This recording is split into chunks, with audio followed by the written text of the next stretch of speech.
Good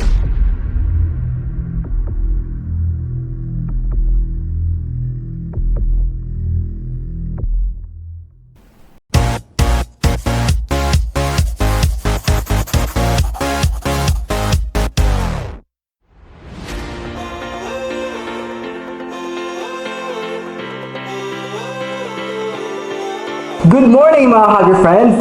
It's another fun-filled Friday with full of learnings for everyone this September. Good morning, Sir Sai. Good morning, Chad. Yes, mga ka-Agri-Friends, kaya nag-start naman ang Burr months, magpadayon ng panghatag ug regalo, pinaagi aning libreng pagtuon, may tungod sa pagpanguma. Diri lang sa Agristoryahay sa ATI Webinar Series Season 5. But before that, i-announce na nato ang winner sa Oh my Gulay! Find the Gulays and Win a Load Challenge.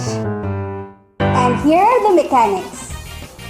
ka-Agrifriends, humanan ninyo og tan-aw ang episode kay naa kami gibutang nga picture sa tulo ka gulay sa nagkalain-lain nga part sa atong episode. Find the 3 Gulays and PM us and you will win 100 pesos worth of load. Oh my Gulay!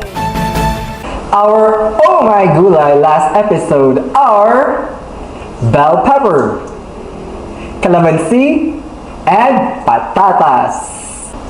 Our winner for our Oh My Gulay challenge is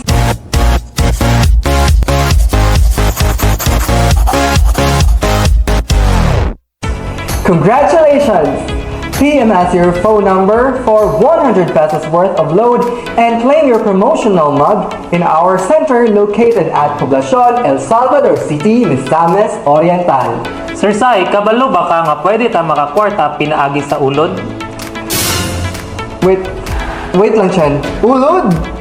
Yes, mao ka na ang atong tunan karon kay there is really money in worm. Kauban ang mga experts sa CNQ Farm, usa ka LSA diri sa Northern Mindanao, kauban si Miss Cynthia Querejero.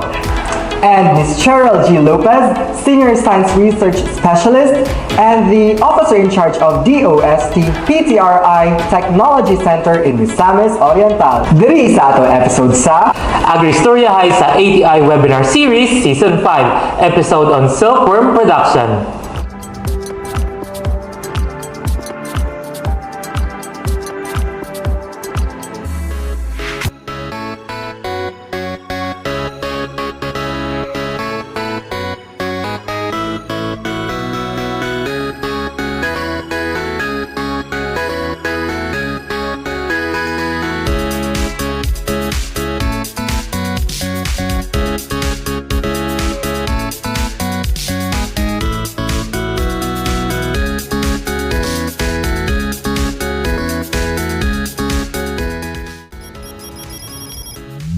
Good morning from the ATI Region 10, El Salvador. To introduce myself as owner of the CNQ Diversified Farm, I am Dr. Celeste N. Querejero. My field of expertise is agriculture, major in horticulture, minor in crop growth. I was a retired Professor 6 from the College of Agriculture, Mindanao State University, 2021. Then, from the retirement, I proceed going to the community and doing this CNQ Diversified Farm 15 years before the retirement. Since 2011 up to now, when I started from the half hectare to another 2 hectare, then we accumulate this property by staggered buying. Then another, we have the mulberry. From the mulberry, my purpose of this mulberry cuttings I get from MSU is only to feed for the goat. The DOST offer 1-month training at Bagos City, Negros Occidental for mulberry production. After the training, my son go back to Sitio Saging, Barangay Patag, Upol, Misamis Oriental. Then right after, we start and established nursery on mulberry. From the mulberry, we start again transplanting the bag mulberry into 1,000 square meter. After another year, we again transfer to 1 hectare. Then now, we again expand for another hectare of mulberry production of the leaves. After the transplanting 2 years of the production of the mulberry leaves, we connect with the PTRI to start rearing the silkworm and producing cocoon. Then as of last Friday, that is our 4th times producing cocoon, then we were able to produce 18 kilos at 500 per kilo. Then one of our buyer is the PTRI. Then they will pick up 2 days after harvesting. Regarding the market for silk cocoon, the demand is so high. The only disadvantage, lack of production, lack of delivering the commodity to the community. Then we need more to connect to the LGU, to the Department of Agriculture, Municipal Agriculture. Then we have to have a resolution that mulberry can be adapted another commodity for industry.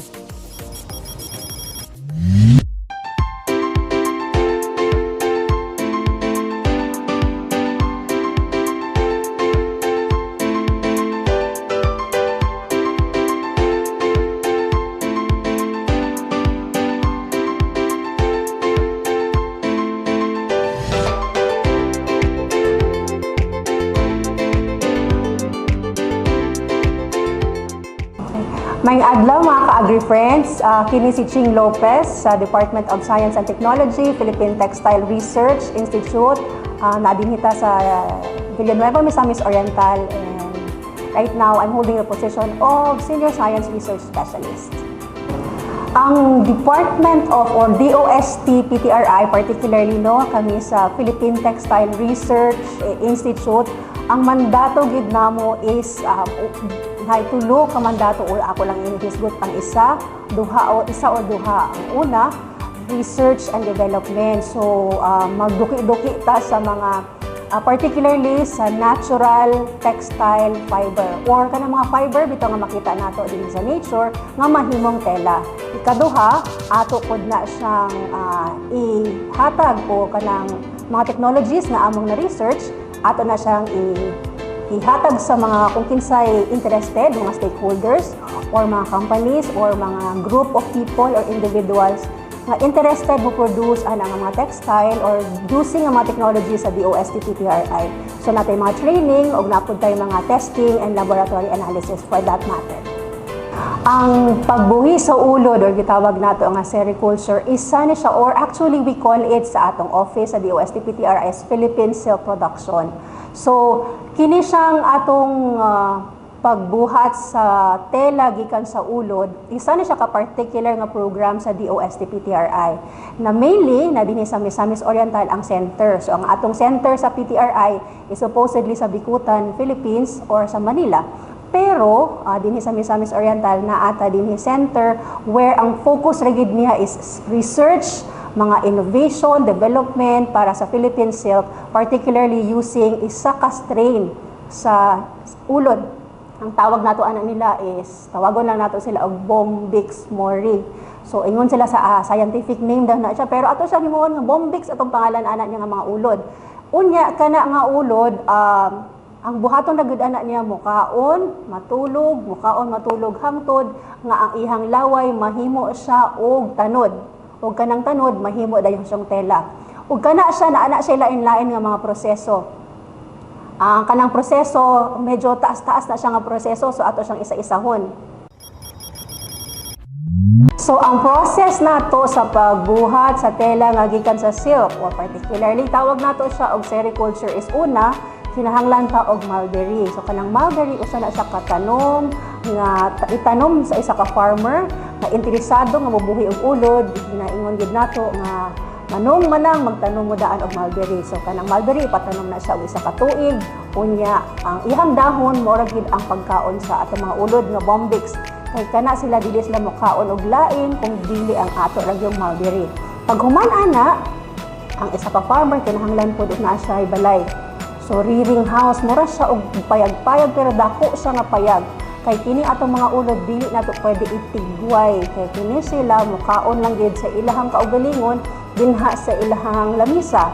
Kung baga dili ni siya nato ibad adto dito sa umahan, pero naging siya kaugalingon nga balay. So kana siya mo na siyang preparation sa isa ka farmer no nga magbuhi og ulod na siya. Ang tawag nato ana rearing house. So dinha ipag-grow ang mga silkworms.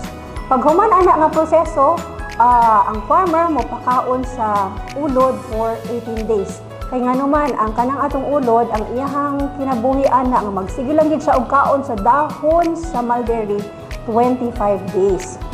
Dinhi sa PTRI, dinhi sa atong Villanueva nga Technology Center, ato siyang buhion og 7 ka adlaw. So gikan sa pag-hatch, kay gikan na siyang itlog, amo siyang ipa-hatch, pakauno na siya for 7 days. Pag abot niya og 8-day-old or 8 ka adlaw na niya sa gikan sa pag-hatch, kuhaon na siya sa farmer o amo na siyang i-deliver dito sa lugar sa farmer. So kana atong mga farmers, lain-lain na siya og mga lugar, naatay sa Cagayan de Oro, naatay sa Barangay Balubal, naatay sa Lumbia, naapod ta sa pipilang ka mga lugar sa Cagayan de Oro, naapod ta daghan din sa Misamis Oriental, particularly sa Claveria, karon og sa Upol, Misamis Oriental. So sila ang nagbuhian ang mga ulod, pakaunon nila ang ulod, patulugon, pakaunon, limpyuhan for 18 days or 18 ka adlaw. Pag human ana dayon, so maabot na siya og 18 days dito sa ilaha, kanang natural na gid sa ulod nga mo buhat sa iyahang kukon. So kung makita nato karon ang atong ulod mubuhat siya og kukon gikan sa iyang laway. So 24 hours na niya buhaton no, kung ready na gid siya nga ipagawas ni ang tanan niyang gikaon pinaagi sa iyang laway, mugawas na siya nga mura siya og sa tanod. So ang laway din niya is tubig, pero kung mahanginan siya mugahi. So mo na ang kanang iyang ulod, iyang laway karon, mo na siyang ihimo niyang sapot, iyan nang itabunan niyang kaugalingon na siya sa sulod ug mahimo na niya siya. Kana ang tawag nato ana kukun. So kanang puti nga material nga ilahang mahimo kukun, ug kana nga kukun mo din na siya ang atong badbaron sa atong makina. So ang mahitabo ini karon, ang atong mga kukuns na-harvest na sa atong mga farmers. Ilan na siyang limpyuhan, kaya naman na siya yung mga labit-labit noon, ay mga ginagmay nga mga hugaw-hugaw. Ilan na siyang limpyuhan, ilapod na siyang i-separate ang dili maayo o maayo nga mga kukuns, na yung mga nipis, na yung mga dagko. So ilan ang i-separate, and then danon dayon niya sa dinhis sa atong facility sa PTRI Misamis Oriental, Villanueva Misamis Oriental. Kay nganuman kana nga makukuns kinahanglan nato i-dry. So ato siyang ipaugahon. Dili siya pwede magpauga sa atong adlaw o ibulad lang sa adlaw, pero naatay makina na kinahanglan ipauga sa muna kinahanglan siya nga naa dinhi sa ato ipaanhigid na ang atong makukuns, either kuhaon na nato sa atong mga technicians or else ihatod na sa farmers dinhi sa atong center sa PTRI Villanueva Misamis Oriental. Ato siyang i-dry. Pag human og dry dinhi, ato dayon siyang i-process. So kana nga process medyo taas-taas na pud na siya, kay badbaron na ang atong kukuns nga mahimo na siya og tanod. So gikan atong kukuns nga ato na siyang na-dry, ato siyang i-process. Ang tawag nato ana pagbadbad or sa English reeling. So gikan day anang ato siyang lutuon, pero dili siya ipabukal nga init, ipainit lang gid nato ang tubig para mahumok lang gid ang kukun gamay. So pag mahumok na siya, badbaron na siya sa atong mga staff no. Ang kana dayon siyang isa ka tela nato or isa ka tanod, kay ang isa ka kukun, ang weight ana isa ka kukun mga 1.5 grams. So medyo gamay ra kay na siya. Kinahanglan ta og minimum nga 7 hangtod sa 10 ka kukun nga ato siyang ibadbaron together, mag-uban na siya sa isa ka makina. So kana dayon siya mahimo dayon na siya ang pinakanipis nato nga silk. So kana siya himuon ka ng magawas ana nga tawag nato raw silk or tanod nga gikan sa atong ulod nga laway nga nahimong kukon so mahimong tanod i-weaving dahil na siya sa atong community nga part ng community nga particularly sa Misamis Oriental na asa Lagendingan. Ang tawag nato sa ilaha si Abay Weaving Community nga sila ra gyud ang nagbadbad or ay nagbuhat, naghabol or natawag nato nagweave ana nga tanod gikan sa silk paingon nga mahimo siyang tela. Pero dili lang pud sila ang nagkinahanglan ana. Natay daghan nga mga weavers sa Western Visayas, middle sa Visayas nga region nga nagkinahanglan og daghan kaayo ana nga mga raw silk. So mo na siya ang pinaka basic or akong giingon sa inyo nga journey gikan nga unsa ang pagbuhat sa seda or silk nga textile nga tela gikan sa mulberry gikaon sa ulod.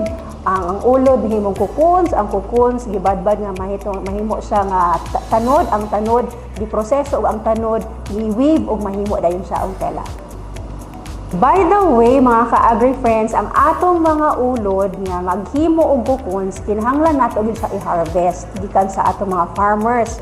Kay nganuman, by nature kana dai sila nga nasa sulod sa cocoon, maabot ang adlaw gid nila nga mogawas sila. Kung mogawas sila gikan sa ilang cocoons, ang cocoon nato dili na mahimong tela. Very short na gid kayo ang mga tanod nga iyang mabuhat. Kay ang ato dayong cocoon, ang atong ulod, kuan ni siya kanang gift ni siya, beautiful gift sa nature kay nganuman pag sugod ana niya buhat sa iyang tanod, maabot na siya 1 kilometro, walay putol-putol. So kibali kung maputol siya, mapangit ang atong tanod nga silk. So mahitabo niya kung mugawas da itong ang tawag nato pag naa siya sa sulod na sa cocoon, mugawas na ang moth kana bitong dili siya butterfly ha, di siya kaba moth siya nga naa siya wings, na siya pakpak. Pag mugawas siya ana gikan sa cocoons, ang atong cocoon dili na mahimong tela o dili na mahimong tanod, mahimo na siyang waste. Pero napod tay lain nga mahimuan ang waste. Sa uban nga farmers ginahimo nilang bulak, ginahimo na nilang uban sa amo gina-process na pod na namo siya kung waste cocoons, nga mahina pod siya lain na pod nga klase nga tanod. Anyway, going back anang atong cocoon nga kinahanglan siya i-harvest, ang isang process gid ana ang ingon ako kaganina nga ato siyang i-dry. So ato siyang ibutang nato siya sa degrees nga maabot din siya og mga 90 to or 80 to 90 degrees. Nga kainit kay para kinahanglan nga medyo ato siyang patyon. Sad to say no, pero atong patyon ang sa sulod kay para dili siya makagawas. So mo na siya isa sa mga importante nga proseso nga buhaton nato para magkakuha ta og tanod nga gikan sa silk. Mga ka-Agri-Friends, ang atong technology sa pagbuhi og silk cocoons is inani. So ang farmer is naana siya mulberry, tan-aw na mo ang ilang mulberry. Kung moingon sila nga inani kadaghan ilang mulberry, amo siyang i-estimate kung pila kadaghan nga ulod ang among ihatag sa ilaha. For example, moingon sila na ami inani no 1/4 nga hektarya kadaghan o giabot min siya og mga 2,000 kapin nga mulberry nga mga tanom. So moingon mi nga kaya ninyo magbuhi og 40,000 ka mga ulod. So kanang 40,000 maabot na siya og mga butang nato 20 to 25 grams lang gid na siya ng mga ulod. So amo na siyang ipa-hatch among center and then kanang 40,000 amo na siyang ipa-grow for 7 days. Amo din na siyang i-deliver. So mga kanang 40,000 nga mga ulod mo na siya ang among ihatod dito sa farmer tungod kay naingon siya nga naa siya mga 2,000 ka mga mulberry trees. Kung maingon ta og gamay ra yang mulberry trees, amo na pod siyang i-estimate na amo pod siyang kuhaan ang number sa ulod. So for example, ang atong farmer naa siya ingon ko kaganina naa siya 2,000 nga mulberry trees.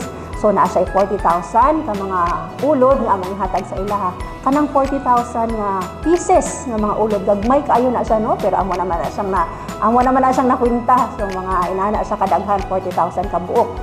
Muhatag na sa iyaha og minimum nga 50 kilos nga cocoons. So kanang 50 kilos ato siyang computon dayon unya kung pila iyang moabot ana iyang 50 kilos after 18 days.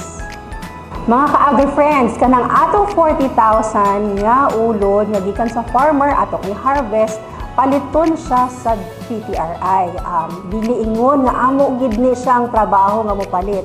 Unang-una, gusto nato mag-good nga daghan nga ma-encourage ug mahikayat nato nga mga farmers. So gitagaan nato siya pinaagi sa atong memorandum of agreement sa atong farmers nga willing ang PTRI mo palit anang atong mga coupons nga gikan sa inyong abot sa mga farmers. Pero naabot tayo lain-lain nga gusto mo palit ana. Ang mahitabo is amo silang dalon sa inyoha o pwede mo magbuhat og marketing agreement sa ilaha. Ang mahimo na siya, ang tawag nato ana win-win nga pamaagi. Nga naa tayo sukamon, ano sure nga market, tapos sila sure nga tanod nga gikan sa inyong coupons. So balikan nato ang atong 40,000 nga ulod nga nahimo na siya og 50 kilos nga coupons. Paliton na siya ang estimate ra gid nato ana maximum nga makuha nato ana ang abot sa ilaha is about mga modagan sa og mga 30,000 plus. Mga 35,000 plus maximum kay ngano. Ang atong coupons na po na siya grading. Pag abot din sa ato din sa atong center, tan-aw nato ang class 2A, kanang highest gid na siya nga class, mga premium quality ng mga coupons, tapos ay class A, class B, class C. And then ang waste. Ang waste, pwede na nato siya tagaan kong value. Right now, pwede nato siya mapalit in 50 pesos.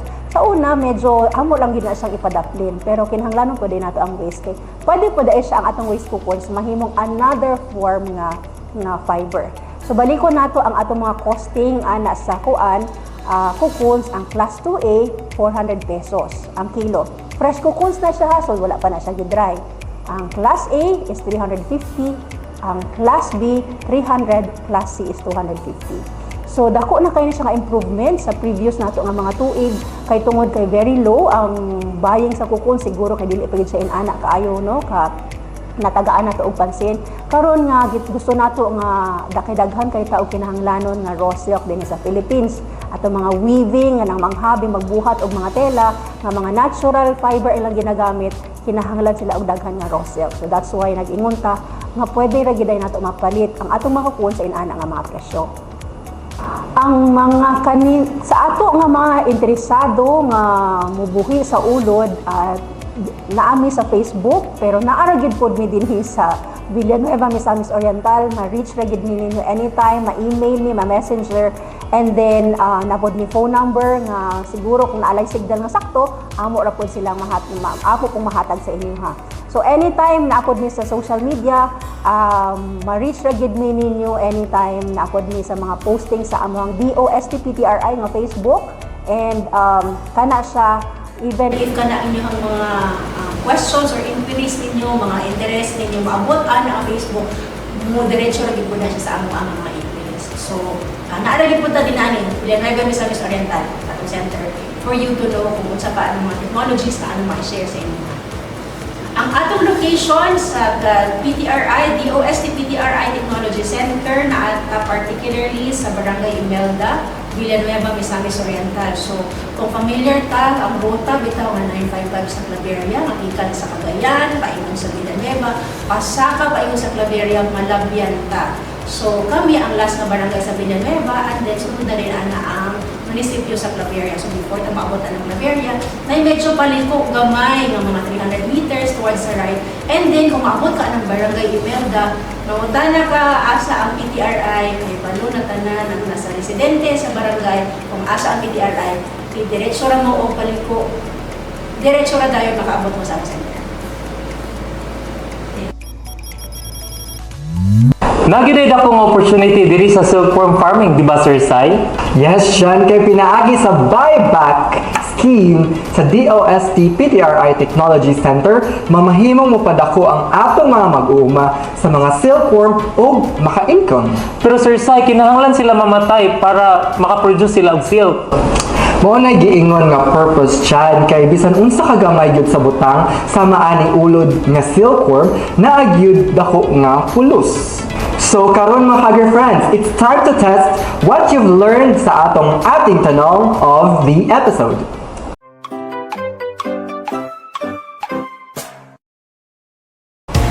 Unsa ang tawag sa tanom nga ginakaon sa silkworm? PM us your answers mga ka-Agrifriends and get a chance to win a Rice cooker!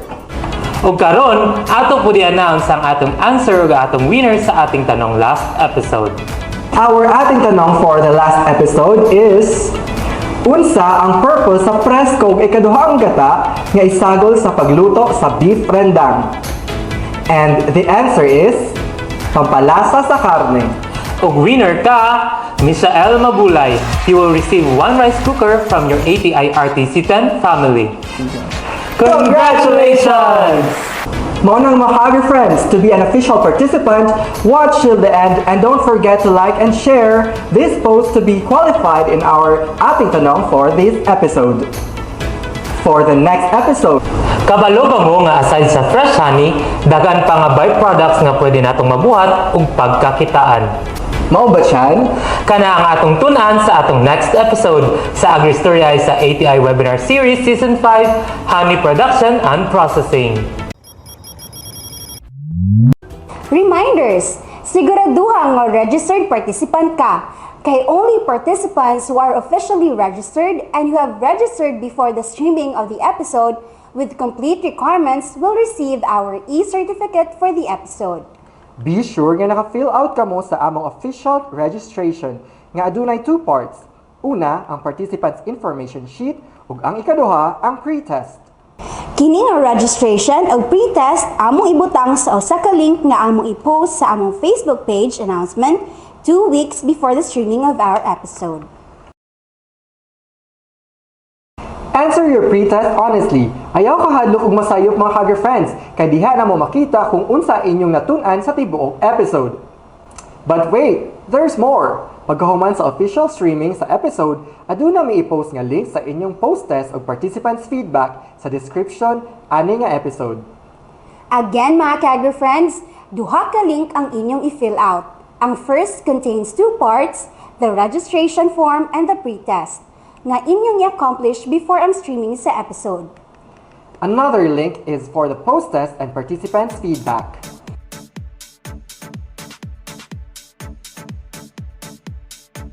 Only those participants who have registered before the streaming will receive a certificate of completion. All others nga mag-register after the live stream will only receive a certificate of participation.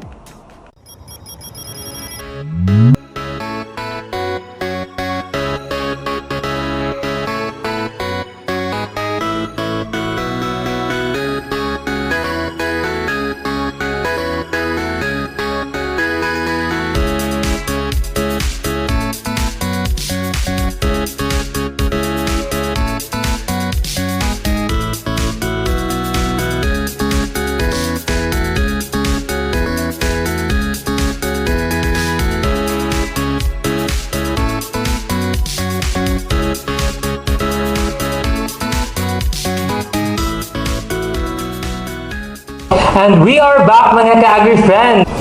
Show some love, like, and care reacts mga ka-Agrifriends. But before we start, this is a reminder again for the live viewers to answer the evaluation forms after any episode. And of course, PM as your answers para sa Oh My Gulay and our ating tanong of the episode nga among dimension ganina. If wala ninyo nadunggan, you may replay this episode later.